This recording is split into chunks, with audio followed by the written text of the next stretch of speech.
Bom, pessoal, sejam todos muito bem-vindos ao canal J Literato. Hoje nós vamos fazer um resumo aqui, breves análises, sobre um livraço que é o Processo do Kafka, tá?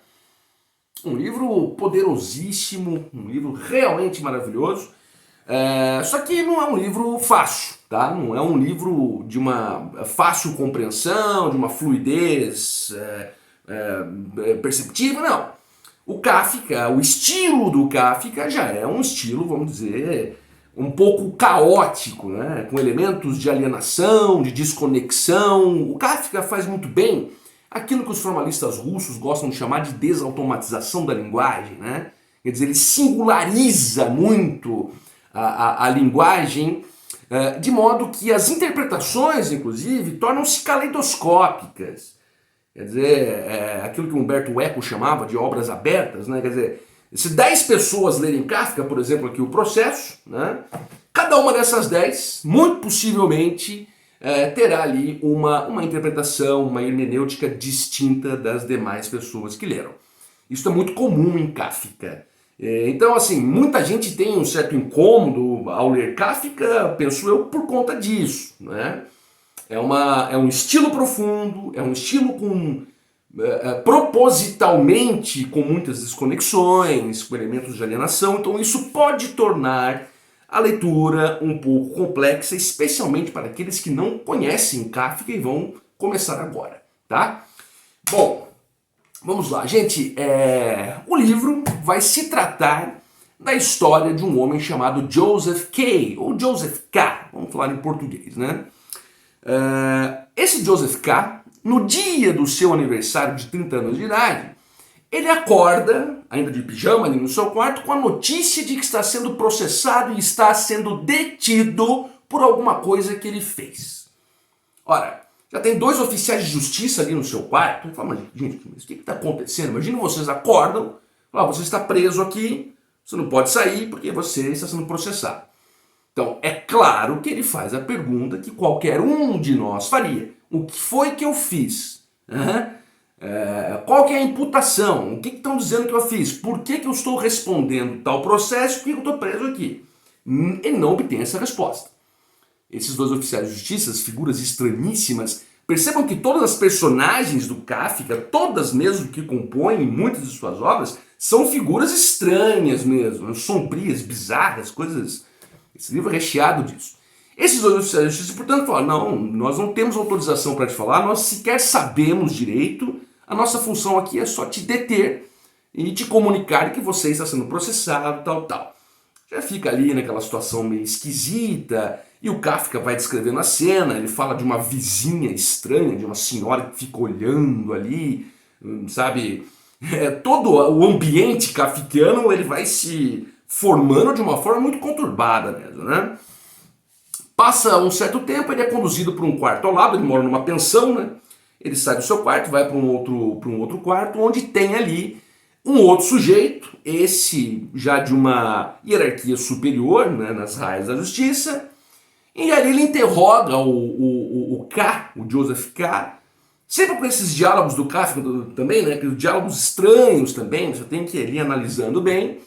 Só que não diz para o K qual que é a imputação, qual que é a acusação. Fica naquela mesmo, né? Então, esse último detetive, que é um superior hierárquico, diz o seguinte, olha, você vai ser liberado agora para ir trabalhar. O K,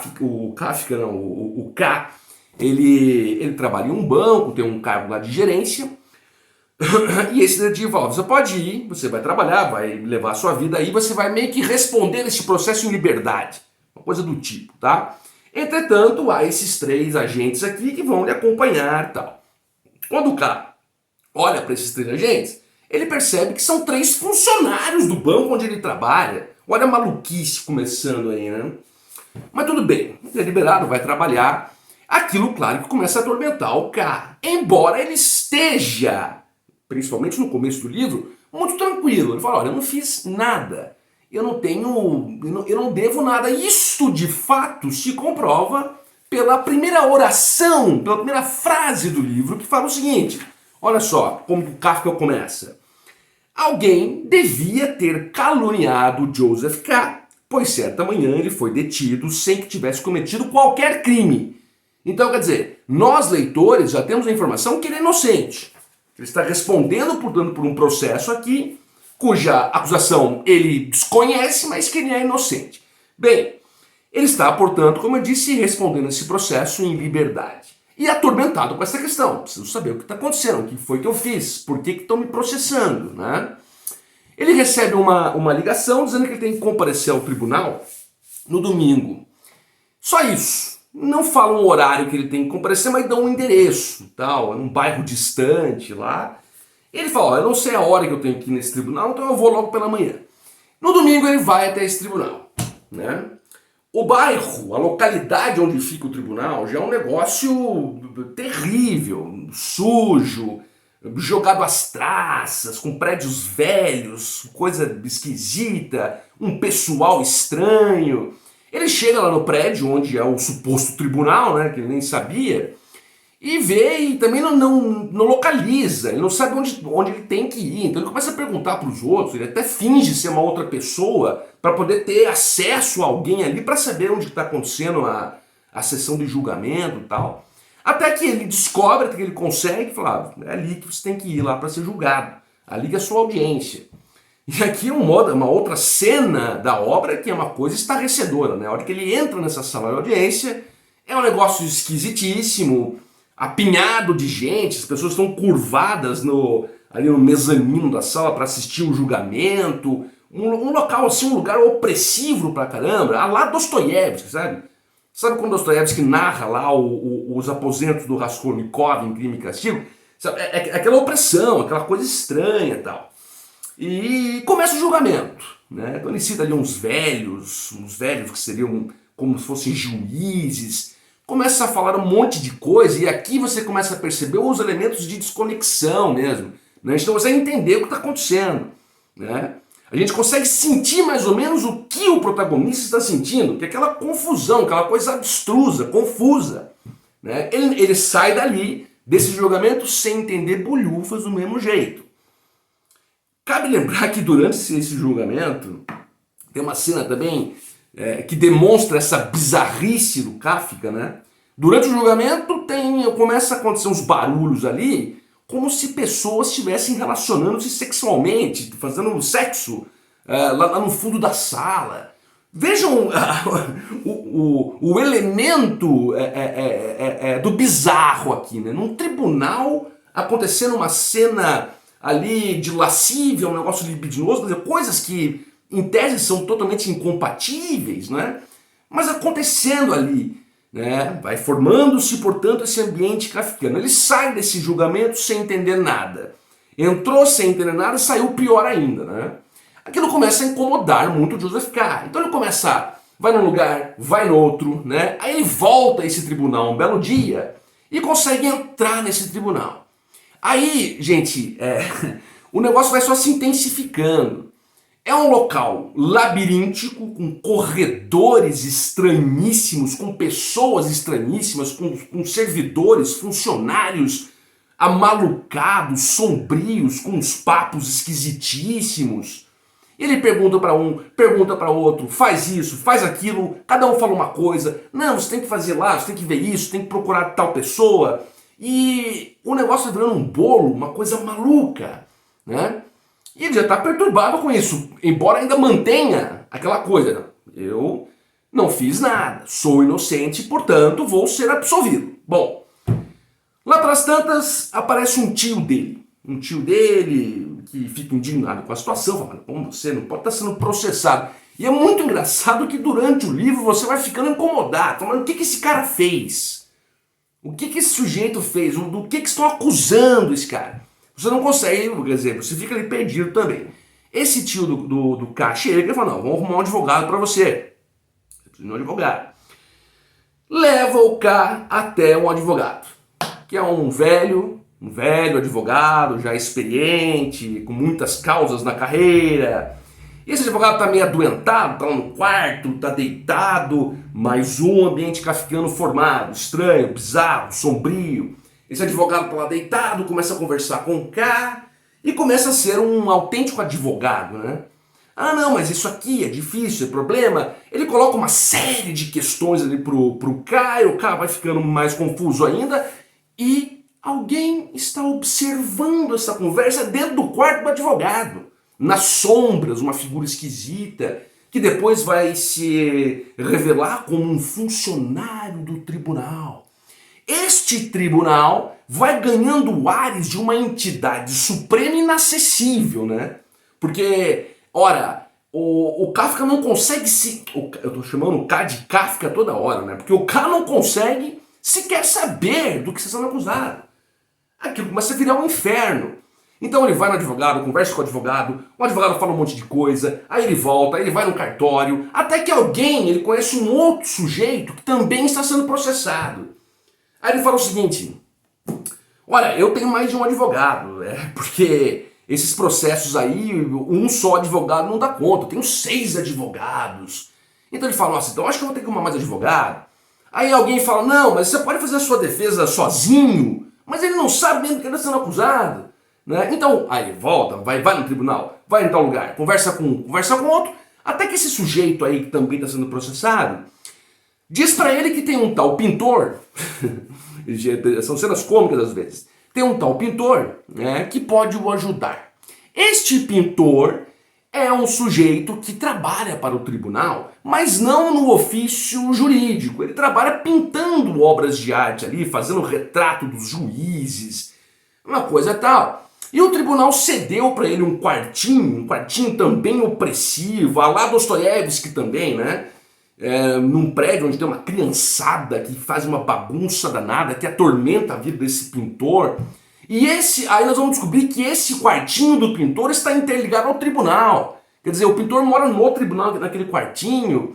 Aí o pintor também já dá uma outra aula para ele. Olha só, para você se livrar desse processo, tem que fazer isso, aquilo. Você tem que...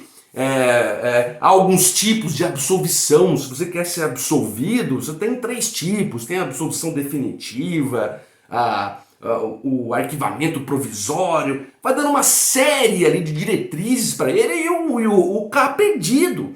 E nisso já se passou bastante tempo. Ele não consegue sequer saber do que está sendo acusado, né?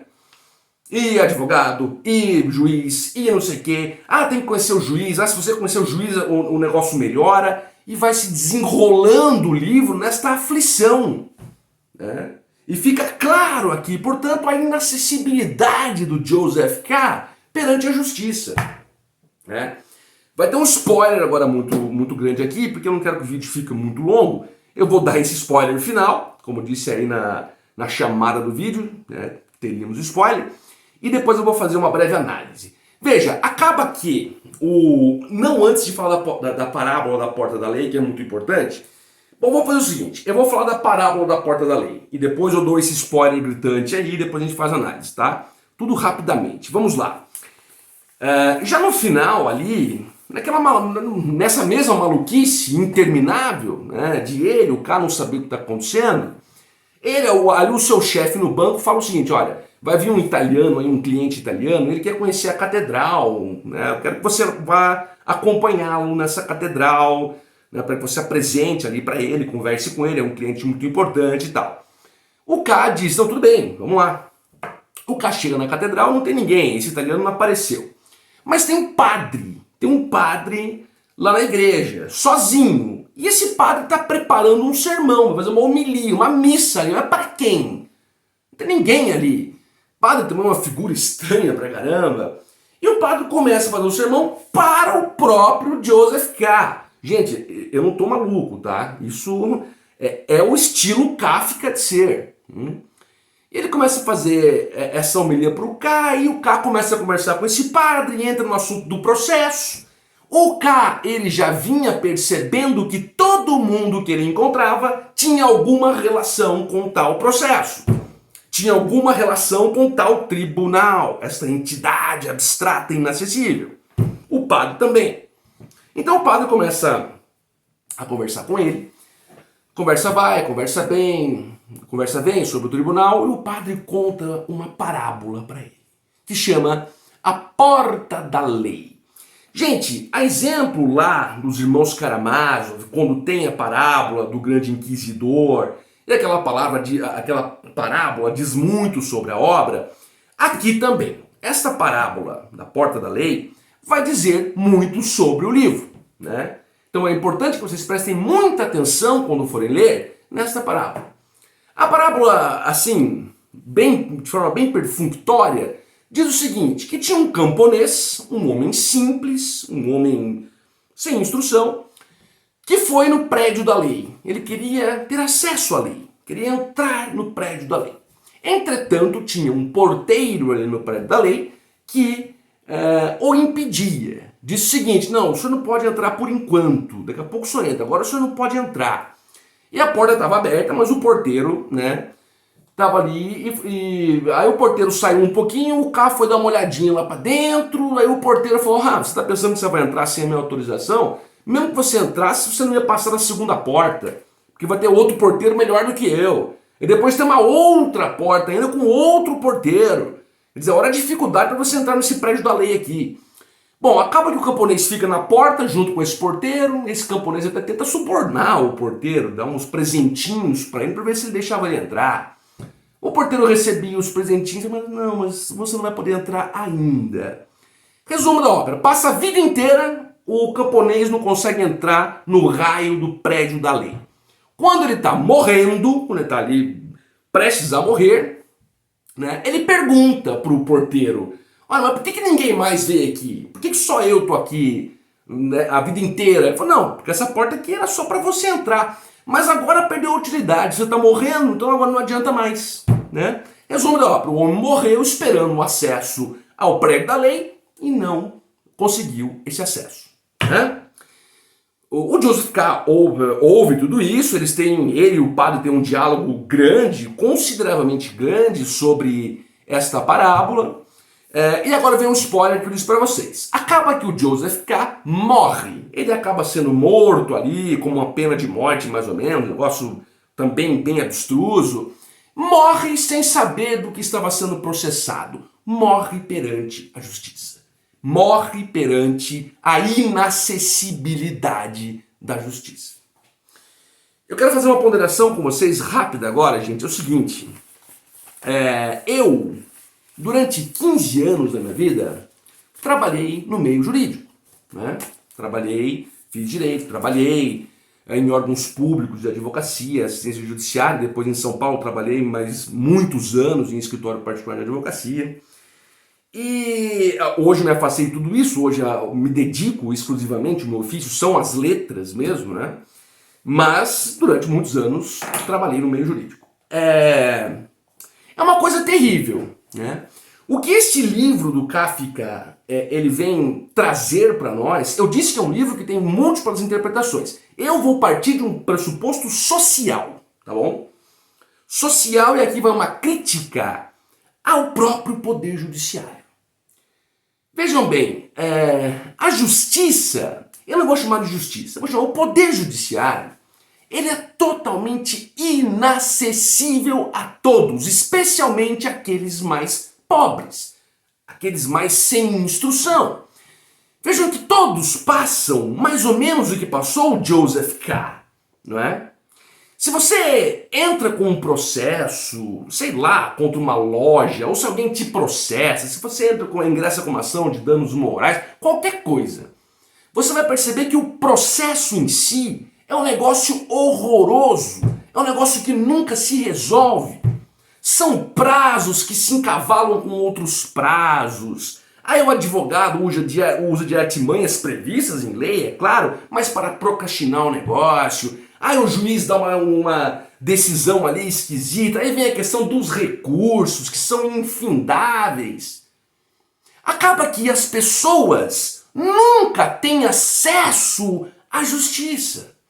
Acaba que o Estado nunca entrega para o cidadão aquilo que a justiça deveria entregar. Todo o processo judicial no Brasil é permeado por uma aura de inacessibilidade terrível. Aqui eles falam de um Supremo Tribunal que o colocam mesmo como uma entidade, um negócio etéreo, abstrato e inacessível. A própria parábola da porta da lei. Nós morremos sem ver o negócio concluído. E isto, gente, acreditem, é o que mais acontece no Brasil. Tem processos aí de 20, 30, 40 anos pendente de recurso ainda. As partes estão ali mais perdidas do que tudo, porque conversa com o advogado, aí conversa com o promotor, aí o juiz fala, sabe, aí vem prazo para um, prazo para outro. Quando você pensa que está acabando, não acabou. Aí já tem um outro recurso, agora tem interposição de recurso especial. Ah, não deu certo. Ah, então acabou. Não, agora você vai interpor um agravo em recurso especial. Ah, não deu certo. Não, mas calma aí, agora tem um recurso extraordinário. Aí depois tem uns embargos infringentes. E aí vai indo. Né? O sujeito morre sem ver o trânsito em julgado da sua decisão. Percebam a inacessibilidade da justiça. Eu escrevi um ensaio, eu não publiquei esse ensaio, está escrito. Se alguém tiver interesse, pode comentar, que eu dou um jeito de enviar, sobre, partindo do pressuposto kafkiano desse processo, né, do processo do livro. Porque me parece, quer dizer, o conceito de justiça já é um negócio absurdamente complexo, né? Isso vem desde Sócrates, aquela coisa toda. E o poder judiciário, ele acaba tendo que instrumentalizar um elemento tão sublime que é a própria justiça. Isso me parece impossível, não é? Só que não tem como, né? Nós temos que ter um arcabouço positivado. Mas como nem mesmo o próprio Estado, por meio dos seus representantes, e aqui diga-se do Poder Judiciário, podem entender o que é justiça, eles acabam tratando a coisa assim, né? E isso é uma coisa que tem que ser denunciada, né? Quer dizer, há meios para resolver-se isso, né? Você pode enxugar muito a legislação, mas parece-nos que esta não é uma preocupação da justiça, entre aspas aqui, que parece gabar-se, jactar-se em ser inacessível. Passamos a vida toda correndo atrás de um processo. Morremos sem saber o fim desse processo. Por quê? Por um acaso? Não, não é por acaso. É porque, repito, parece-nos que esta inacessibilidade tornou-se uma característica, não é? Um marco, um signo do nosso poder judiciário. Veja que Kafka anteviu todo esse problema terrível, não é? Todo esse problema terrível. Gente, esta é uma das interpretações, como eu disse, que nós podemos dar para esse livro. Esta questão do atravancamento de ações judiciais, de nunca conseguirmos nada, e especialmente aqueles com menos poder aquisitivo. Vamos relembrar aqui da parábola do camponês, aquele homem sem instrução, esse mesmo que não tem chance, né? E de toda dor de cabeça, de todo o problema que nós temos em relação àquilo que deveria ser para mitigar esses problemas. O poder judiciário que deveria ser aquele que resolveria as questões, mas acaba tornando-se o algoz, né? É uma coisa que tortura a pessoa não sabe o que acontece, tudo demora, nada anda, tudo é inacessível. Gente, este foi o resumo e a pequena análise, o vídeo está ficando um pouco longo. Eu agradeço a todos vocês, peço que se inscrevam no canal, curtam o vídeo, compartilhem, comentem aí se você já leu esse livro, se você conhece, o que você acha, e até uma próxima. Valeu!